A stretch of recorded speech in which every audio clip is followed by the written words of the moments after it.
ಅಂತೂ ಇಂತೂ ಬಾಗಿಲು ಕೂರಿಸಿದ್ದಾಯಿತು. ಕನ್ಸ್ಟ್ರಕ್ಷನ್ ಸ್ಟಾರ್ಟ್ ಮಾಡೋ ಟೈಮ್ ಆಯಿತು. ಬಾಗಿಲು ಕೂರ್ಸೋಕ್ಕೂ ಮುಂಚೆ ಒಂದು ವಸ್ತುನ ಒಳಗಡೆ ತೊಗೊಂಡೋಗ್ಬೇಕಂತೆ. ಅದು ಯಾವುದು ಅಂತ ಗೊತ್ತಾ ನಿಮಗೆ? ಆ ವಸ್ತು ಬೇರೆ ಯಾವುದೂ ಅಲ್ಲ ಫ್ರೆಂಡ್ಸ್, ಅದು ಹೊರಳಕಲ್ಲು.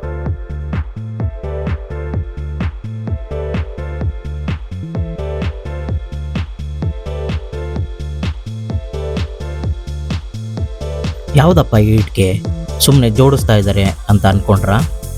ಇಲ್ಲ ಫ್ರೆಂಡ್ಸ್, ಇದು ಇಂಟರ್ಲಾಕ್ ಬ್ರಿಕ್ ಅಂತ. ಈ ಬ್ರಿಕ್ಕಲ್ಲಿ ಮನೆ ಕಟ್ಟೋದಕ್ಕೆ ಯಾವುದೇ ರೀತಿ ಸಿಮೆಂಟ್ ಆಗಲಿ, ಸ್ಯಾಂಡ್ ಆಗಲಿ, ಮರಳಾಗಲಿ ಯಾವುದೂ ಬೇಕಾಗಿಲ್ಲ. ಈ ಇಟ್ಕೆಯಲ್ಲಿ ಮನೆ ಕಟ್ಟಿದ್ರೆ ಸ್ಟ್ರಾಂಗ್ ಆಗಿರುತ್ತಾ? ಖಂಡಿತವಾಗ್ಲೂ ಹೌದು ಫ್ರೆಂಡ್ಸ್. ಯಾಕೆಂದರೆ ಈ ಇಟ್ಕೆಗೆ ಆಲ್ರೆಡಿ 60 ಟನ್ ವೆಯ್ಟ್ ಬಿಟ್ಟು, ಅಂದರೆ ಪ್ರೆಷರ್ ಹಾಕಿ ಈ ಇಟ್ಕೆನ ತಯಾರಿಸಿರ್ತಾರೆ. ಹಾಗೆ ಇದನ್ನು 1 ರಿಂದ 2 ವಾರ ಚೆನ್ನಾಗಿ ಕ್ಯೂರಿಂಗ್ ಮಾಡಿರ್ತಾರೆ. ಆದ್ದರಿಂದ ಈ ಇಟ್ಕೆ ಯಾವುದೇ ಕಾರಣಕ್ಕೂ ನಮಗೆ ಕಟಿಂಗ್ ಮಾಡೋದಕ್ಕೆ ಕಷ್ಟ ಆಯಿತು. ಆದ್ದರಿಂದ ಎರಡನೇ ಯೋಚನೆನೇ ಇಲ್ಲ ಫ್ರೆಂಡ್ಸ್, ಈ ಇಟ್ಕೆ ಮಾತ್ರ ತುಂಬ ಸ್ಟ್ರಾಂಗ್ ಆಗಿದೆ. ಈ ಬ್ರಿಕ್ಕಲ್ಲಿ ಮನೆ ಕಟ್ಟೋದಕ್ಕೆ ನಾವು ಎಷ್ಟು ಸಿಮೆಂಟ್ ಬ್ಯಾಗ್ ಯೂಸ್ ಮಾಡಿರ್ಬೋದು ಹೇಳಿ ಫ್ರೆಂಡ್ಸ್? ಒಂದು 100, 50, 30, 10? ಇಲ್ಲ ಫ್ರೆಂಡ್ಸ್, ಬರೀ 2 ರಿಂದ 3 ಬ್ಯಾಗ್ ಅಷ್ಟರಲ್ಲೇ ಕಂಪ್ಲೀಟ್ ವಾಲ್ ಕನ್ಸ್ಟ್ರಕ್ಷನ್ ಮುಗೀತು ನಮ್ಮದು. ಬರೀ 3 ಬ್ಯಾಗ್ ಸಿಮೆಂಟ್ ಯೂಸ್ ಮಾಡಿ ಮನೆ ಕಟ್ಟಿದ್ರೆ ಸ್ಟ್ರಾಂಗ್ ಆಗಿರುತ್ತಾ ಅನ್ಕೋಬೋದು. ಖಂಡಿತವಾಗ್ಲೂ ಹೌದು ಫ್ರೆಂಡ್ಸ್. ಯಾಕೆಂದರೆ ಈ ಒಂದು ಇಟ್ಕೆ ಬಂದು 10 kg ಬರುತ್ತೆ. ಸೊ ನಾವು ಫಸ್ಟ್ ಕೋರ್ಸ್ ಮೇಲೆ ಎಷ್ಟು ವೆಯ್ಟ್ ಬೀಳುತ್ತೆ ಅಂದರೆ, ಕಂಪ್ಲೀಟ್ ಆದಮೇಲೆ 1 ಟನ್ ವೆಯ್ಟ್ ಬೀಳುತ್ತೆ ಒಂದು ಇಟ್ಕೆ ಮೇಲೆ. ಸೊ ಯಾವುದೇ ಕಾರಣಕ್ಕೂ ಅರ್ಥಕ್ವೇಕ್ ಬಂದ್ರೂ ಈ ಇಟ್ಕೆ ಯಾವುದೇ ಕಾರಣಕ್ಕೂ ಅಳ್ಳಾಡಲ್ಲ.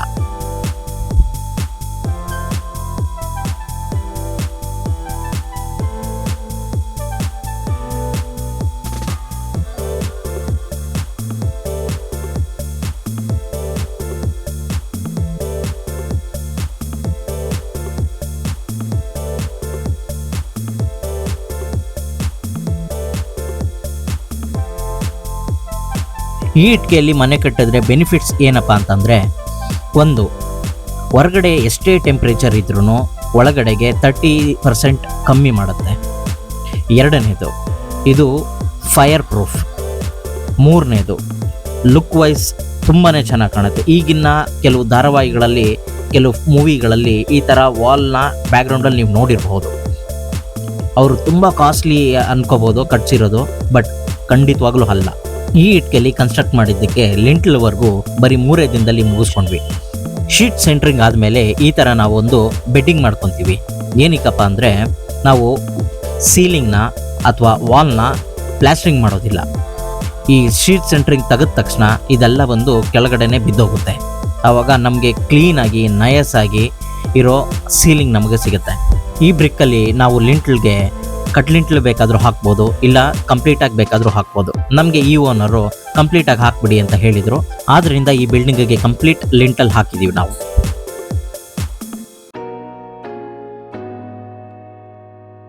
ಶೀಟ್ ಸೆಂಟ್ರಿಂಗ್ ಅವರೇ, ಏನು ಸರ್ ಇದು ಕಾಂಕ್ರೀಟ್ ಮೊಳೆ ಹೊಡೆದ್ರೂ ಮೊಳೆ ಒಳಗಡೆನೆ ಹೋಗ್ತಾ ಇಲ್ಲ, ಕಾಂಕ್ರೀಟ್ ಮೊಳೆನೇ ಬೆಂಡ್ ಆಗ್ತಾ ಇದೆ ಅಂತ ಹೇಳ್ತಾ ಇದ್ದಾರೆ. ಅಲ್ಲಿ ಯೋಚನೆ ಮಾಡಿ ಇಟ್ಕೆ ಎಷ್ಟು ಸ್ಟ್ರಾಂಗ್ ಆಗಿರ್ಬೋದು.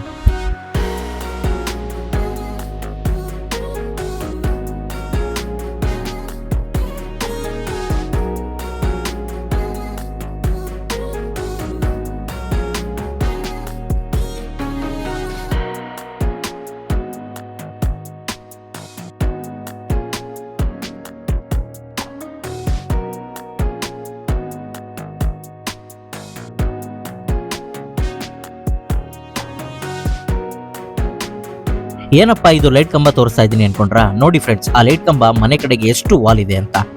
ಆ ಕಂಬಿಗಳು ಮನೆ ಪಕ್ಕದಲ್ಲೇ ಇದ್ವು. ನಾವು ಸಾರ್ವೆ ಹಾಕ್ಕೊಳ್ಳೋದಕ್ಕೆ ಫಸ್ಟ್ ಫ್ಲೋರ್ಗೆ ಅಥವಾ ಪೇಂಟಿಂಗ್ ಕೆಲಸ ಮಾಡೋದಕ್ಕೆ ಅವರು ಹಗ್ಗ ಹಾಕಿ ಇಳಿತಾರೆ.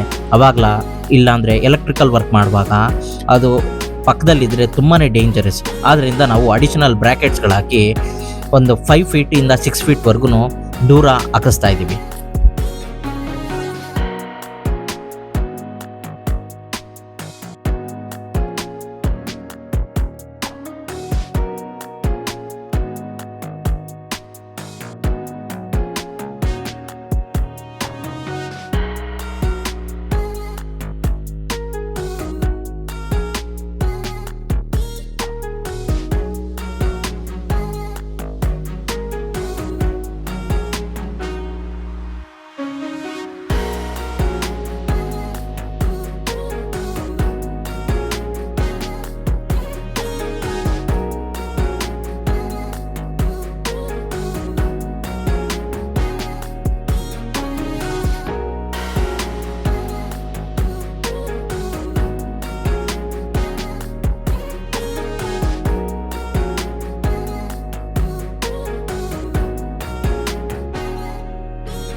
ಈ ಕಂಬಿಗಳು ಮನೆಯಿಂದ ಬರೀ 1.5 ಇಂದ 2 ಅಡಿ ದೂರದಲ್ಲಿ ಅಷ್ಟೇ ಇದ್ವು.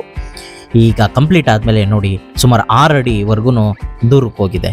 ಈಗ ನಾವು ಯಾವುದೇ ರೀತಿ ಸಾರ್ವೆಗಳು ಹಾಕ್ಕೊಂಡು ನಾವು ಆರಾಮಾಗಿ ಕೆಲಸ ಮಾಡ್ಬೋದು.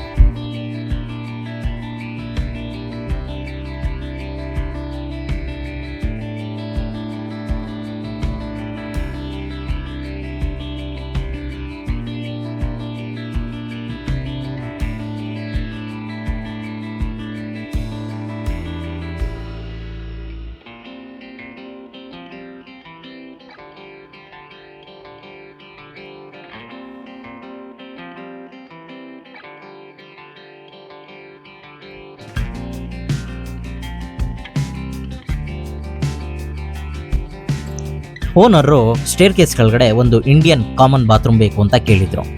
ಆದ್ದರಿಂದ ಅದಕ್ಕೆ ಫೌಂಡೇಶನ್ ಸ್ಟಾರ್ಟ್ ಮಾಡ್ಕೊತಾ ಇದ್ವಿ.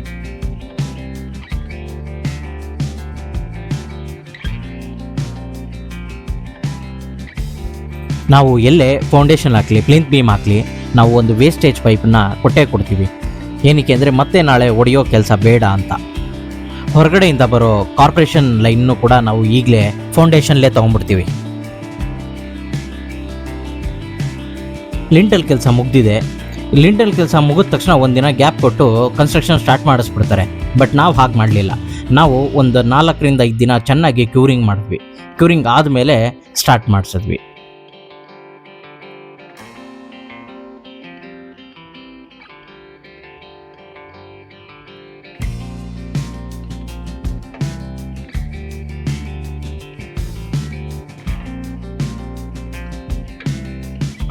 ಪ್ರೀ ಪ್ಲ್ಯಾನ್ ಹೇಗೆ ಮಾಡಬೇಕು ಅಂದರೆ ಬರೀ ಫೌಂಡೇಶನ್, ಪ್ಲಿಂತ್ ಬೀಮ್ ಒಂದೇ ಅಲ್ಲ. ನಾವು ನಾಳೆ ದಿನ ಎಲೆಕ್ಟ್ರಿಕಲ್ ಲೈನ್ ಆಗಿರ್ಬೋದು, ವಾಟರ್ ಲೈನ್ ಆಗಿರ್ಬೋದು, ಎಲ್ಲದಕ್ಕೂ ಗೋಡೆ ಹೊಡೆಯೋದು ಬೇಡ ಅಂತ ಗೀಸರ್ ಆಗಿರ್ಬೋದು, ಗೀಸರ್ಗೆ ಲೈನಿಂಗ್ ಆಗಿರ್ಬೋದು, ಇದಕ್ಕೆ ನಾವು ಈಗಲೇ ಪೈಪಿಂಗ್ ಮಾಡಿಸ್ಕೊಂಡ್ಬಿಟ್ಟಿದ್ದೀವಿ.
ನಾವು ಕಾಂಕ್ರೀಟ್ ವರ್ಕ್ ಎಲ್ಲೆಲ್ಲಿ ಮಾಡಿರ್ತೀವಿ ಅಲ್ಲೆಲ್ಲ ಕ್ಯೂರಿಂಗ್ ಮಾಡೋದು ಬಹಳ ಇಂಪಾರ್ಟೆಂಟು. ಅಟ್ಲೀಸ್ಟ್ ಒಂದು 4-5 ದಿನ ಆದ್ರೂ ಕೆಲಸ ಸ್ಟಾರ್ಟ್ ಮಾಡೋಕ್ಕೆ ಮುಂಚೆ ನಾವು ಚೆನ್ನಾಗಿ ಕ್ಯೂರಿಂಗ್ ಮಾಡ್ಕೋಬೇಕು. ಇದಕ್ಕೋಸ್ಕರನೇ ನಾವು ಒಂದು ಆಳನ್ನ ಇಟ್ಟಿರ್ತೀವಿ. ಬೆಳಗ್ಗೆ ಸಂಜೆ ಪ್ರತಿದಿನವೂ ಕ್ಯೂರಿಂಗ್ ಮಾಡ್ತಾರೆ. ನಾವು ಈ ಕನ್ಸ್ಟ್ರಕ್ಷನ್ಲಿ ಆಲ್ರೆಡಿ ವಾಸ್ಕಾಲು ಮತ್ತು ಕಿಟಕಿ ಗ್ರಿಲ್ಗಳನ್ನ ಫಿಕ್ಸ್ ಮಾಡ್ಕೊಂಡ್ಬಿಟ್ಟಿದ್ದೀವಿ. ಯಾಕಪ್ಪ ಅಂದರೆ ನನಗೆ ಈ ತ್ಯಾಪೆ ಕೆಲಸಗಳು ಅಂತ ಹೇಳ್ತಾರೆ, ರೀವರ್ಕ್ಗಳು ಹೊಸ ಕನ್ಸ್ಟ್ರಕ್ಷನ್ಲಿ, ಅದು ಮಾಡೋದಕ್ಕೆ ನನಗಿಷ್ಟ ಇಲ್ಲ. ಆ್ಯಂಡ್ ಮೋರ್ ಓವರ್ ಇದನ್ನು ಮೊದಲೇ ಹಾಕಿ ವಾಸ್ಕಾಲ್ನಾಗಿರ್ಬೋದು, ಗ್ರಿಲ್ನ ಮೊದಲೇ ಹಾಕಿ ನಾವು ಕಟ್ಟಿದ್ರೆ ತುಂಬ ಸ್ಟ್ರಾಂಗಾಗೂ ಬರುತ್ತೆ. ಎರಡನೇದು ಕ್ಯೂರಿಂಗ್ ಮಾಡುವಾಗ ಅದು ಹಾಳಾಗಲ್ವಾ ಅಂತ ಕೇಳ್ಬೋದು. ಖಂಡಿತವಾಗ್ಲೂ ಇಲ್ಲ. ಏನಕ್ಕೆ ಅಂದರೆ ವುಡ್ ಪ್ರೈಮರ್ ಹೊಡ್ಸಿರ್ತೀವಿ, 2 ಕೋಟ್ ಹೊಡ್ಸಿದ್ದೀನಿ. ಆ್ಯಂಡ್ ಗ್ರಿಲ್ಗೂ ಕೂಡ ನಾನು ಪ್ರೈಮರ್ ಹೊಡ್ಸಿದ್ದೀನಿ.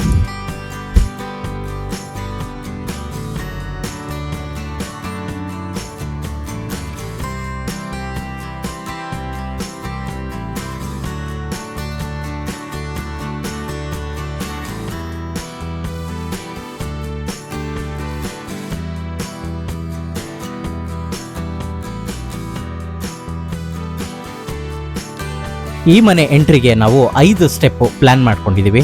ಆದ್ದರಿಂದ ಫೌಂಡೇಶನ್ನೇ ಹಾಕಿಸ್ಕೊತಾ ಇದ್ದೀನಿ. ಏನಕ್ಕೆ ಅಂದರೆ ಕೆಲವರು ಇಟ್ಕೆಲ್ ಕಟ್ಟಿ ಅದರೊಳಗೆ ವೇಸ್ಟ್ನ ತುಂಬಿ ಸ್ಟೆಪ್ಸ್ ಹಾಕ್ತಾರೆ. ಬಟ್ ನನಗೆ ಆ ಥರ ಮಾಡಿಸೋದಕ್ಕೆ ಇಷ್ಟ ಇಲ್ಲ. ಅದರಿಂದ ಫೌಂಡೇಶನ್ ಕಲ್ಗಳು ನಮ್ಮ ಹತ್ರ ಇದ್ದವು. ಆದ್ದರಿಂದ ಅದನ್ನೇ ಹಾಕಿ ನಾನು ಅದರಲ್ಲೇ ಮಾಡಿಸ್ತಾ ಇದ್ದೀನಿ, ಸ್ವಲ್ಪ ಸ್ಟ್ರಾಂಗ್ ಆಗಿ ಕ್ಲೀನಾಗಿ ಬರಲಿ ಅಂತ. ಈ ಪಿಲ್ಲರ್ ಬಗ್ಗೆ ತಿಳ್ಕೊಳ್ಳೋದಕ್ಕೆ ನನ್ನ ಮುಂದಿನ ವಿಡಿಯೋನ ನೋಡಿ, ಲೈಕ್ ಮಾಡಿ, ಸಬ್ಸ್ಕ್ರೈಬ್ ಮಾಡಿ, ಬೆಲ್ ಐಕಾನ್ ಒತ್ತಿ. Thank you. Thank you for watching. Like, subscribe and click the bell icon.